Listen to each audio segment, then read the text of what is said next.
Hi YouTube. I just wanted to make a video, a little bit of a different one, about a little bit of a family story I have. And basically what it is was back in the day, we used to have this pocket watch what was given to us from my great granddad. And it was a German Navy pocket watch with the number on the back being M9150. And I've actually like this watch what we used to have. I used to wear it around my neck as a kid and I used to love it, but it went missing later on in my life. And thanks to AI, like looking for my watch on the internet, AI helped me find it in an auction what it got sold in 2025. And ever since then, I've made it my mission to try and find out where it is and to get it back, because it's our family's watch and it means a great deal to me and my dad especially, and our family it also means a lot too. It's got a very personal background and story behind it.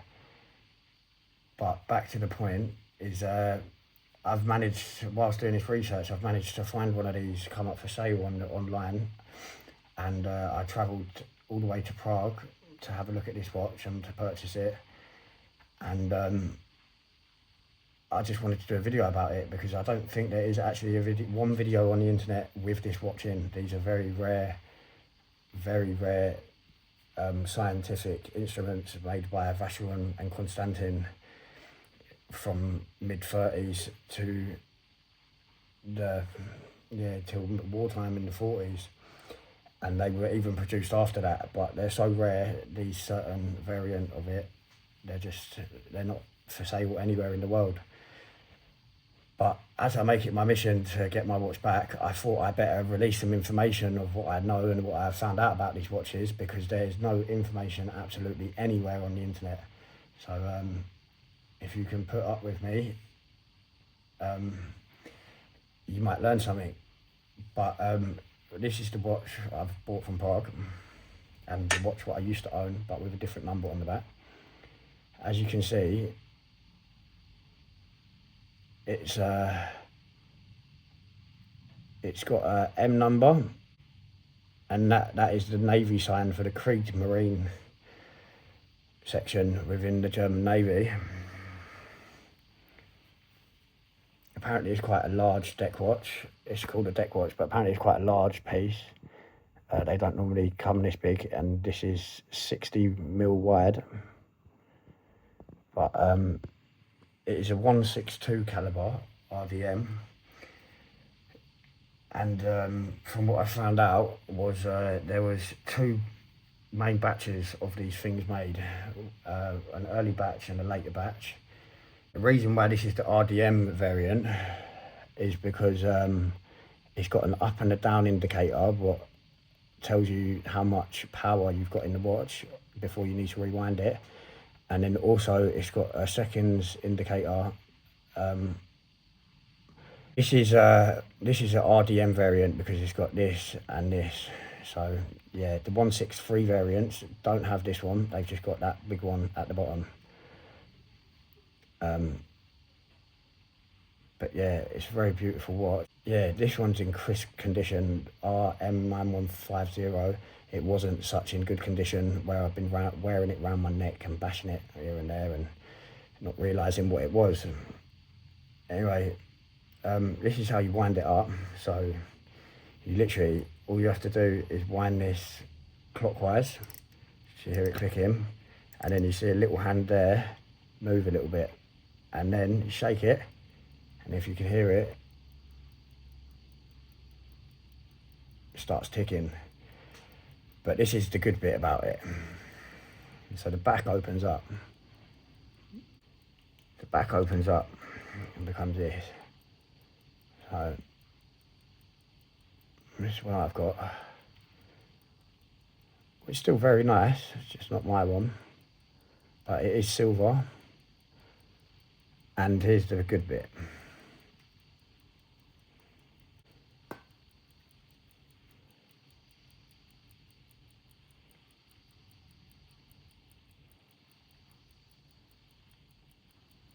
That is beautiful.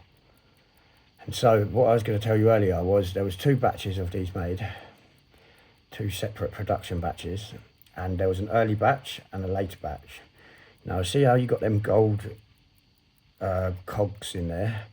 The later batch was built out of the mechanism being all basically gold, and I think they call that gilded.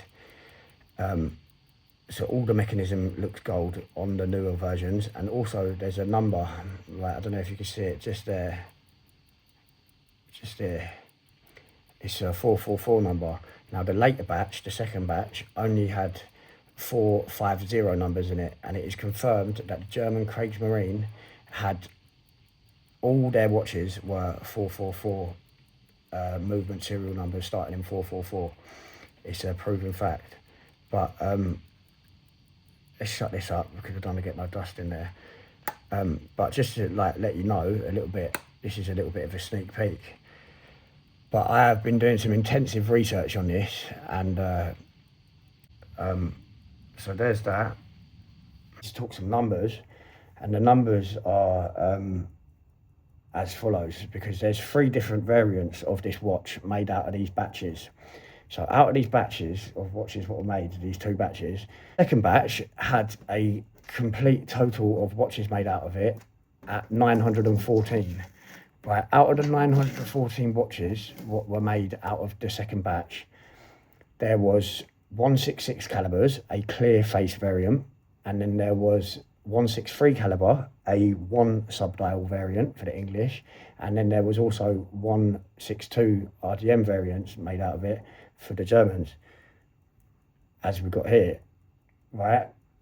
But the second batch was made from the late 1940s to until late 1960s, and a lot of these watches were given to the observatories, museums like horological museums, and shipping companies and shipping merchant companies, and they were also given to the English army and the German military, as well as the Swiss French military, these specific ones. So that is where they have been given out to.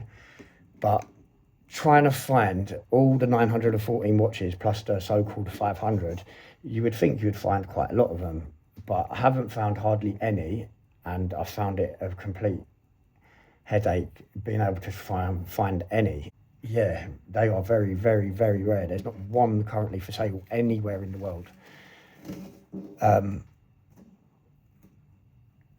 if anyone does have these watches or of one of these watches, I am very interested in buying it and looking after it and putting it within the right place where the right people can see it and the history can be remembered and not forgotten, and the knowledge and the information behind this watch shall also be remembered and kept within the future of our earth, because it is of great importance, and this information is not anywhere online. This is why so as I was saying,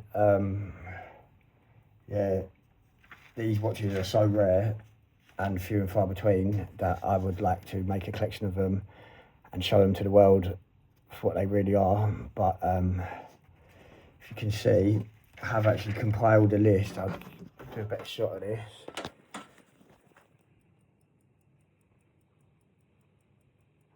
But these are all from the first production batch, and they all have a rhodium nickel silver finish on the inner mechanism.